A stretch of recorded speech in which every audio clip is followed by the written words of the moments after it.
Mes chers amis, dans la paix du Christ, après la Pentecôte, la révélation du mystère de Dieu a atteint sa plénitude. Dieu est un et trine, Père, Fils et Esprit Saint, dans leur unité indivisible. La descente du Saint-Esprit a accompli parfaitement la volonté de Dieu de dévoiler son mystère aux hommes. La Sainte Trinité n'est pas une association de Dieu. Il n'y a qu'un seul Dieu en trois personnes.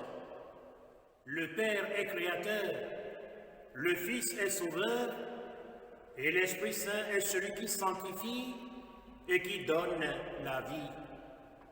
Le livre des Proverbes, chapitre 8 du verset 23 au verset 31, présente la sagesse de Dieu comme une personne éternelle.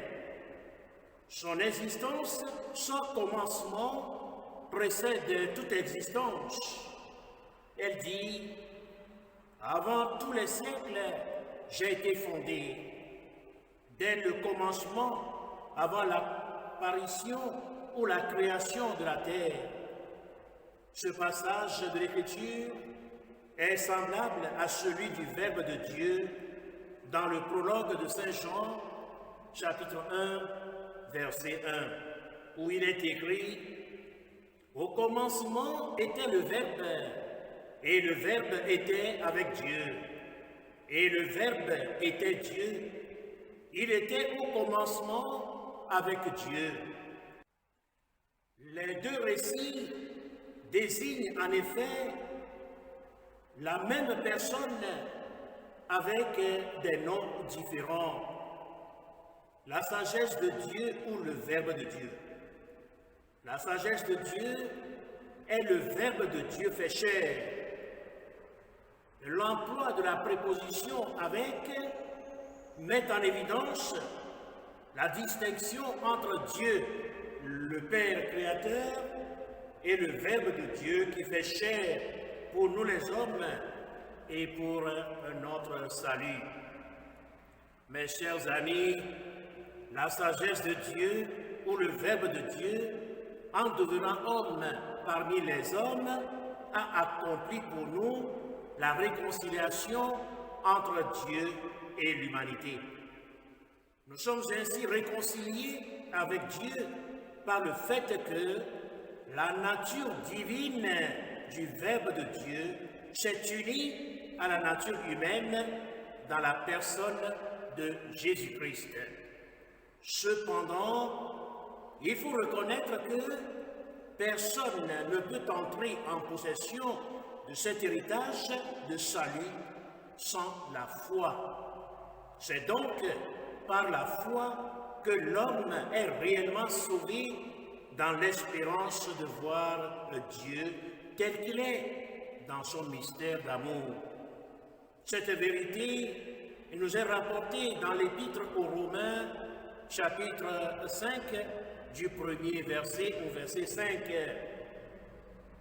Dieu a fait de nous des justes par la foi. Nous sommes ainsi en paix avec Dieu par notre Seigneur Jésus-Christ. Mes chers amis, Dieu nous a sauvés par amour, et cet amour a été répandu dans nos cœurs par l'Esprit Saint qui nous a été donné. Ici, nous voyons encore l'amour de Dieu qui se communique aux hommes par la troisième personne divine, l'Esprit Saint. Et l'Évangile, selon Saint Jean, chapitre 16, du verset 12 au verset 15, le désigne sous le nom de l'Esprit de vérité qui introduit tout homme venant en ce monde dans la vérité tout entière. L'un des rôles de l'Esprit Saint est de redire aux hommes de bonne volonté ce qui appartient déjà à Jésus. Tout ce qui appartient au Père est à moi. Voilà pourquoi je vous ai dit, l'Esprit de vérité reprendra ce qui vient de moi pour vous le faire connaître. Mes chers amis, la Sainte Trinité est une vérité de foi révélée dans les Saintes Écritures. Elle n'est pas une imagination pour affirmer que la famille humaine est à l'image de l'unicité indivisible de Dieu en 3 personnes distinctes. Nous sommes chrétiens parce que nous faisons partie de la Sainte Famille de la Trinité. C'est le baptême qui nous introduit dans la Sainte Famille de la Trinité.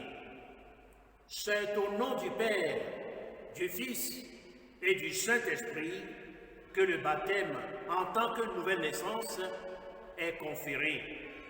Mes chers amis, la vie chrétienne est une vie trinitaire. Elle prend sa source en la Sainte Trinité et reçoit d'elle son accomplissement dans la plénitude de la stature du Christ. Et l'unité indivisible sans confusion qui existe entre les 3 personnes divines appelle à une communauté de communion de vie dans la foi, l'espérance et la charité. Gloire à Dieu dans sa Trinité sainte, au Père non engendré, au Fils unique engendré et au Saint-Esprit qui donne la vie. Sainte et indivisible Trinité sans confusion, mais dans la distinction des 3 personnes divines. C'est de tout cœur que nous te glorifions. Allume ton feu d'amour dans nos familles humaines. Fais que chacun de nous joue pleinement son rôle en tant que personne ouverte au bien-être des autres membres de la famille de Dieu. Gloire à Dieu le Père qui nous a créés. Gloire à Dieu le Fils qui nous a sauvés. Gloire à Dieu l'Esprit Saint qui nous sanctifie. À toi Dieu, un et trine, nous vouons notre adoration et nos louanges pour les siècles des siècles. Amen.